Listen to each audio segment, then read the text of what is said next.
Y en France 24 dedicamos a este espacio a las elecciones en Colombia.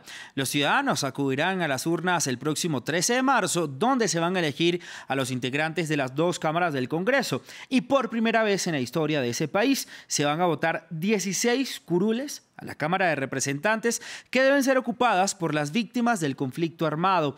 Esto tiene como objetivo la reparación de los territorios más afectados a través de la participación política. Veamos el siguiente informe que ha preparado Luis Muñoz.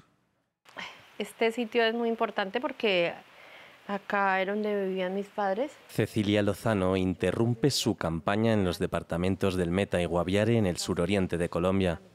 Visita a uno de los múltiples hogares en los que se refugió, víctima del desplazamiento forzado. Volver al lugar tiene una gran carga emocional. Algún día me hubiera gustado haber podido contarle todo lo que yo hice.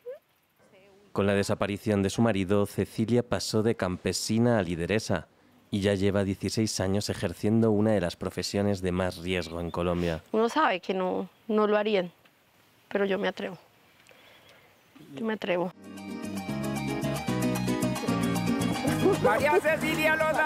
Cecilia Lozano se presenta a las elecciones transitorias especiales de paz.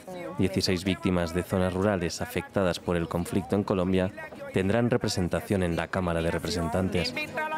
Después de más de 5 años, regresa a una vereda rural de su municipio, Mapiripán, donde en 1999 se produjo una de las peores masacres paramilitar de la historia de Colombia. Es mi historia. ¿Está bien? Sí. Bueno, ¿ustedes han escuchado hablar de las curules de paz? Durante más de un mes, está visitando, acompañada por su esquema de seguridad y protegida por su sombrero, todas las casas que se encuentra. Los políticos tradicionales siempre van y dan el discurso, pero nosotros no somos políticos de los tradicionales, nosotros somos líderes y nosotros queremos es escuchar a la gente. Y una vez la gente le Ella lo llama a hacer pedagogía. Es la primera vez en la historia de Colombia que los campesinos van a elegir una persona como ustedes. Para ser la voz de las víctimas en el Congreso. Ella sí ha representado y vemos el trabajo que ella ha hecho. Entonces, pues, mi voto sí va a ser para ella. Lo hace a pesar del riesgo. En 2019 la intentaron asesinar a cuchilladas y durante la campaña la han estado siguiendo. El gobierno debería financiar su campaña con unos $5.000. Aún no ha recibido nada, por lo que solo ha podido poner este pasacalles que le han regalado y del que, pese a todo, presume. Y cuando me miro así, yo digo, fui capaz. Y sí, me siento orgullosa de mí misma, de los pasos que yo he dado y de decir, yo también puedo.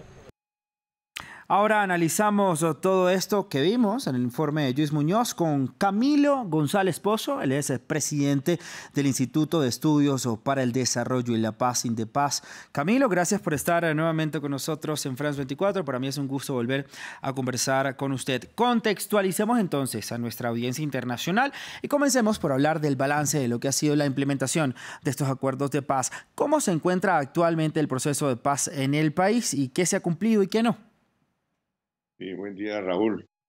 Estas curules precisamente son una aplicación del acuerdo de paz. Pues tiene muchos puntos, tiene 6 capítulos, pero de ello pues se ha aplicado hasta la fecha, según observadores internacionales, un promedio de un 20%. En algunos temas, como los temas de tierras o de drogas o de seguridad, pues no se ha avanzado más allá del 5% de lo que se espera a esta fecha. De modo que este tema de las curules de paz es una prueba muy importante porque se ha buscado darle voz a quienes no han tenido voz, sino que han tenido violencia, historias de guerra en los territorios. Es una búsqueda de ampliación de la democracia, entendiendo que la paz es ante todo ampliación de la democracia, bienestar para la gente y también reformas de fondo en la sociedad colombiana. De modo que hay una gran expectativa, pero también muchas preocupaciones por el panorama. La debilidad de la implementación de los acuerdos tiene un capítulo especial en las dificultades para las circunscripciones de paz. Solo dice que el 5% de estos acuerdos se han cumplido, Camilo, una cifra muy baja, teniendo en cuenta que ya han pasado años desde la firma de estos acuerdos. ¿Por qué? ¿Qué es lo que está pasando? Además, ¿qué garantías da en este nuevo proceso electoral colombiano, con nuevo presidente, con nuevo Congreso en el país, ya pasado uno anterior, de que en esta oportunidad sí se sigan cumpliendo y avance rápidamente? Y ha sido muy difícil porque no ha habido una unidad suficiente en las élites, en el corazón del régimen, del poder político.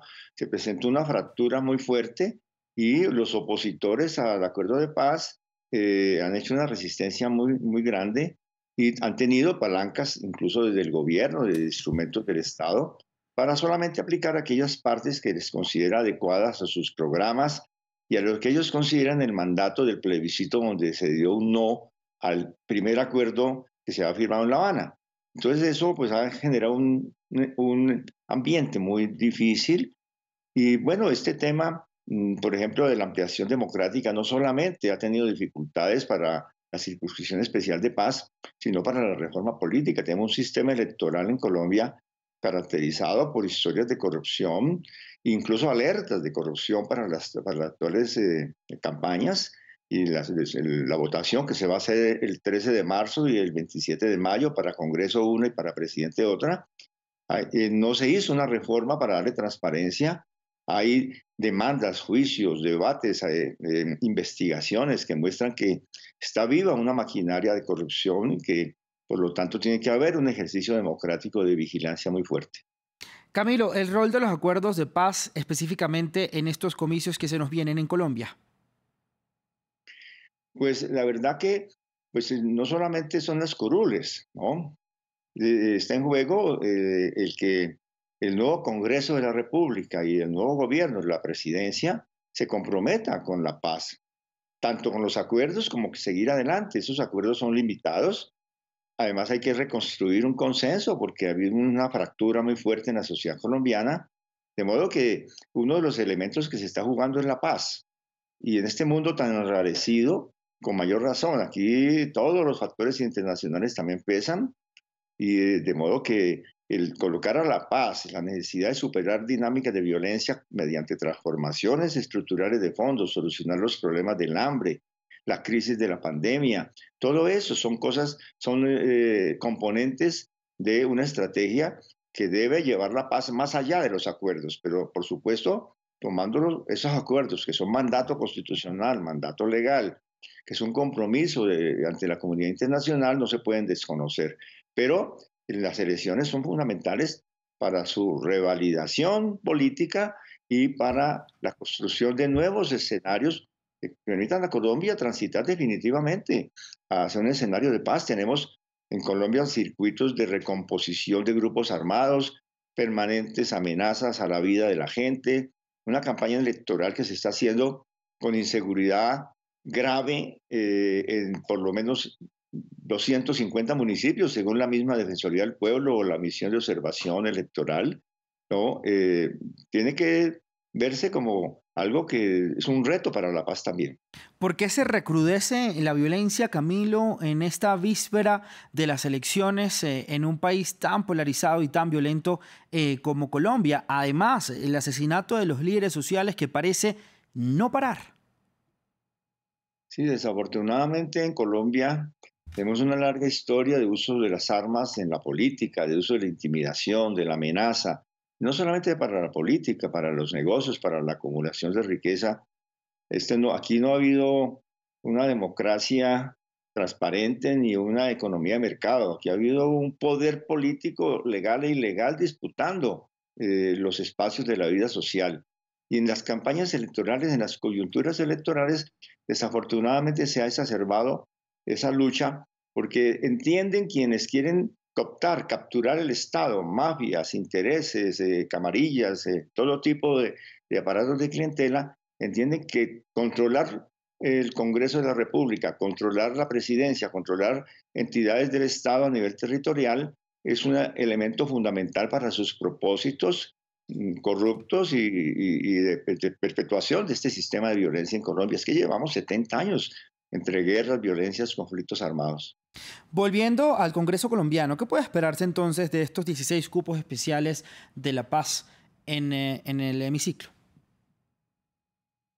Pues se ha generado una gran expectativa y una gran esperanza se dio al principio de que esto permitiera la voz de la gente, de la más victimizada, de las comunidades más golpeadas. El Congreso de la República va a cambiar y yo creo que ahí va a representarse una voz de transformación positiva. Hay un crecimiento de las voces democráticas, pero también un poderío muy grande de quienes se oponen a la democracia y a la paz. Hay, por ejemplo, amenazas. De estas 16 curules están por lo menos 10 seriamente amenazadas para ser capturadas, no por en contra de las víctimas y de las comunidades victimizadas y a favor de clientelas, de aparatos de mafias e incluso de gente vinculada al paramilitarismo que está siendo respaldada y le están haciendo campaña en varias regiones del país. De modo que tenemos una gran incertidumbre de que este experimento, que debería ser para darle voz a las víctimas, a la democracia desde lo más lejano y marginado de Colombia, se convierta en un resultado contrario, perverso, es decir, que en lugar de víctimas tengamos victimarios. Y es que eso le quería preguntar, porque también usted no solamente es el que lo ha dicho, sino que hay varias personas que analizan la política colombiana, ¿no? Que dicen que realmente hay corrupción en estas 16 curules de paz.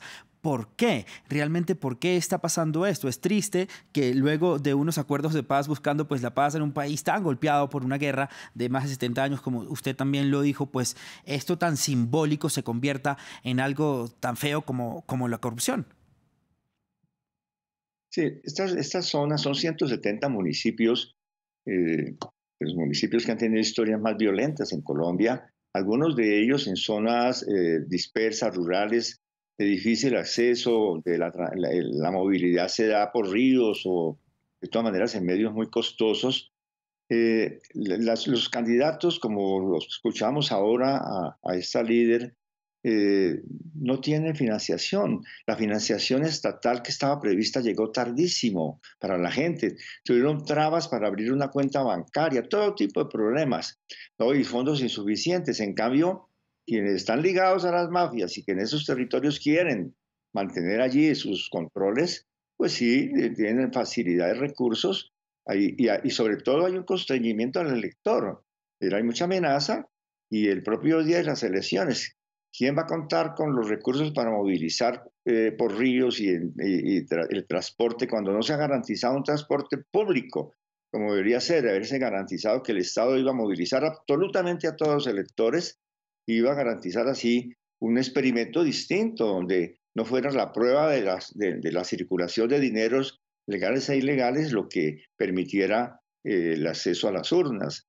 De modo que pues, esa es la tragedia que tenemos. Por supuesto que hay gente muy valiente, hay un liderazgo social extraordinario que se está viendo camino y que seguramente también va a tener vocería en esas circunscripciones especiales de paz. Lo importante es eso, que a pesar de la adversidad, de todas esas maquinarias, hay gente, hay liderazgos, hay organizaciones que quieren hacerse sentir y eso también motiva las amenazas, ¿no? Es decir, cuando vemos que matan líderes en esas regiones es porque están muy organizados, porque les estorban demasiado a los intereses de quienes siempre han hecho la guerra y que están interesados en negocios ilícitos.